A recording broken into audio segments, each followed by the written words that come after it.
Mesdames, Messieurs les représentants officiels, chers amis, chers collègues, c'est pour moi un plaisir d'être parmi vous, d'être avec vous en ce jour festif. J'ai décidé de parler en français ce soir, une langue que je ne maîtrise pas trop bien et en conséquence, je dois lire le texte, donc je vous remercie pour votre patience. Peut-être vous attendez-vous à un panorama complet à l'échelle de la planète de la part du responsable de la traduction biblique de niveau mondial que je suis. Or, je préfère ne pas vous accabler des chiffres et je ne veux pas abuser de notre temps ce soir. C'est pourquoi je me contenterai de partager avec vous quelques informations assez générales. C'est déjà ici. On compte actuellement environ 7300 langues dans le monde, parlées par plus de 7 milliards de personnes. La Bible complète a été traduite dans quasi 700 langues. Plus de 1500 langues disposent de la traduction du Nouveau Testament. Et dans quelques 1100 langues, il existe une traduction d'un livret, des psaumes, quelques livres bibliques. Vous avez les nombres ici. Il reste donc quasi 4000 langues sans le moindre texte biblique traduit, ce qui correspond à plus de 600 millions d'êtres humains totalement privés de la Bible ou disposant de quelques fragments seulement. Les chiffres mentionnés intègrent les langues des signes. Il y a environ 400 langues des signes.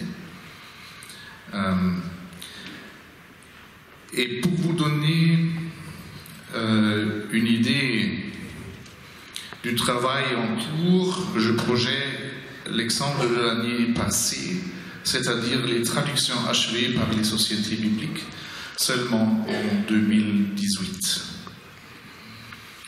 Ce panorama nous rappelle non seulement de l'ampleur de la tâche en termes de nombre, mais il nous invite avant tout à reconnaître la contribution unique que chaque langue et chaque culture peut apporter à une compréhension plus profonde du texte biblique. Il nous appelle donc à accueillir la diversité linguistique comme un enrichissement et un approfondissement de notre compréhension de la parole de Dieu, qui cherche à s'incarner dans les différentes cultures et communautés. Réaliser les traductions dans les langues qui n'ont jamais eu le moindre texte biblique traduit, c'est souvent apporter une contribution forte à la préservation et au renforcement de l'identité culturelle de ses locuteurs. L'année internationale des langues autochtones de l'UNESCO nous rappelle à cette réalité. Au-delà de leur travail sur ce qu'on appelle les primo-traductions, les sociétés bibliques s'emploient depuis toujours à réaliser des traductions nouvelles et ainsi des révisions. C'est une manière de répondre à l'évolution des langues, à l'évolution des cultures, à l'évolution des publics et l'évolution des connaissances, par exemple dans les domaines de l'archéologie ou de l'exégèse, mais aussi d'exprimer notre conviction que la tâche de mettre à disposition des traductions de la Bible accessible est une tâche sans fin. La Nouvelle Français courant est une révision exigeante et rigoureuse. Elle cherche à renouveler l'accès aux écritures dans une langue qui parle aux femmes et aux hommes d'aujourd'hui. Elle met en œuvre la méthode d'équivalence fonctionnelle, c'est-à-dire de faire en sorte que le sens fonctionne et que la signification équivalente soit exprimée dans la langue réceptrice. On l'a déjà écouté dans l'entretien. Nous adoptons cette démarche parce que l'Alliance biblique universelle a pour mission non de remplir les étagères de livres, mais de remplir les cœurs, ou, pour le dire plus autrement, de permettre à chaque personne d'accéder au contenu, au message de la Bible.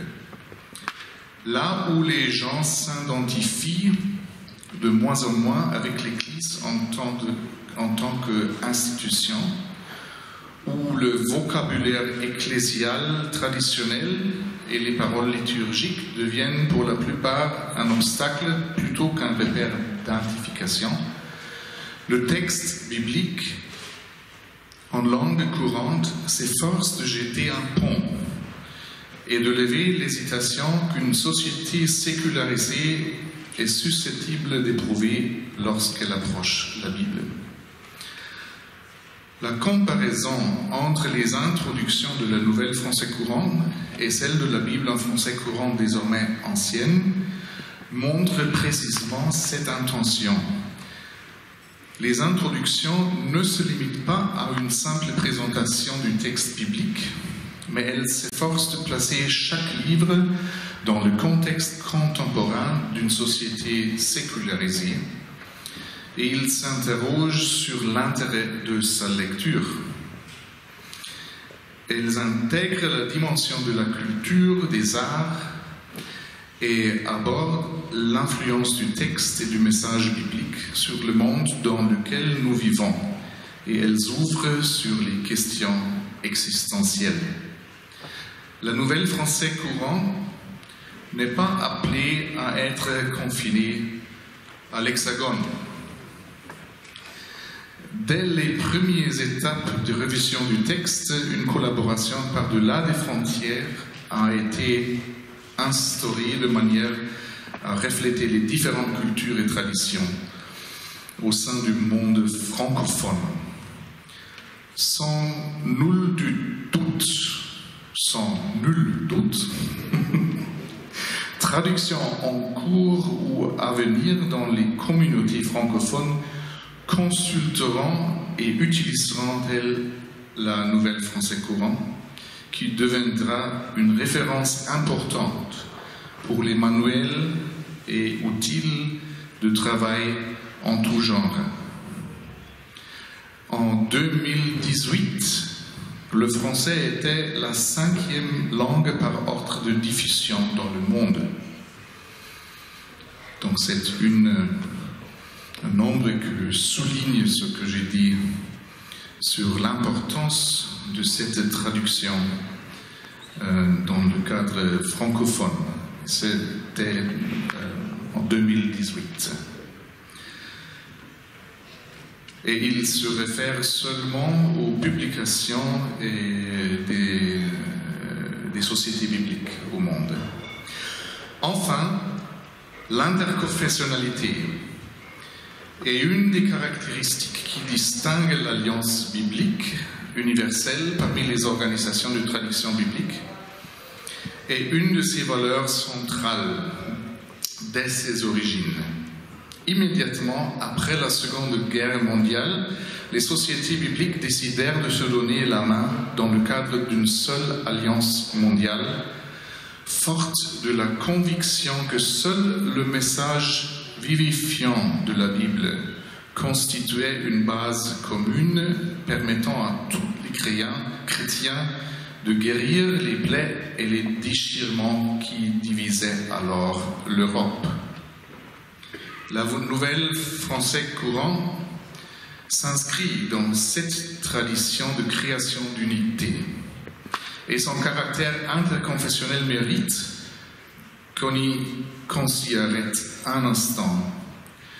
Non seulement, et nous l'avons écouté déjà, en existe-t-il une édition incluant les livres deutérocanoniques, mais aussi et surtout la composition de toutes les équipes chargées de cette traduction était-elle intentionnellement et véritablement interconfessionnelle?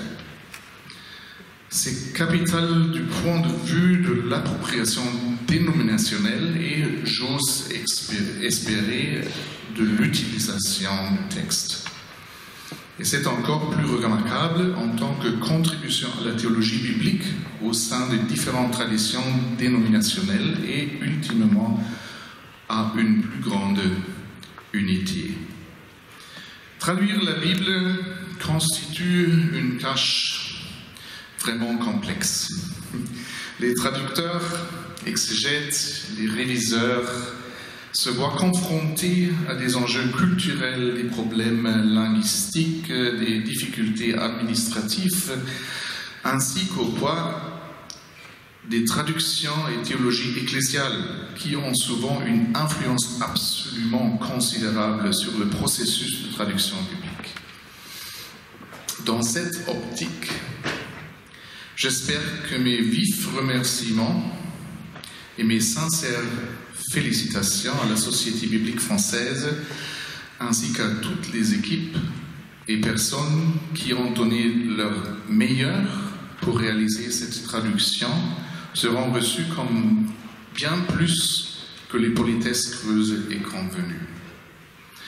Si la Nouvelle Français courant contribue au renforcement d'une identité chrétienne au sein de la société moderne, si la Nouvelle Français courant peut être un outil modeste pour créer une plus grande unité parmi les dénominations, peut-être les religions, les êtres humains, si la Nouvelle Français courant sert de vase à l'amour de Dieu pour venir à notre rencontre les bras grands ouverts, et même si elle n'est qu'une délicate invitation à écouter et puiser quelques espérances, alors tous les efforts et peut-être frustrations, toutes les ressources et toute l'énergie mobilisées pour cette révision auront valu la peine et seront, pour ainsi dire, rendues au centuple. C'est pourquoi, rendons grâce ce soir, réjouissons-nous et ayons confiance que la Nouvelle Français courant deviendra un lieu de rencontre, d'espérance, d'amour entre Dieu et les êtres humains et entre nous tous. Merci.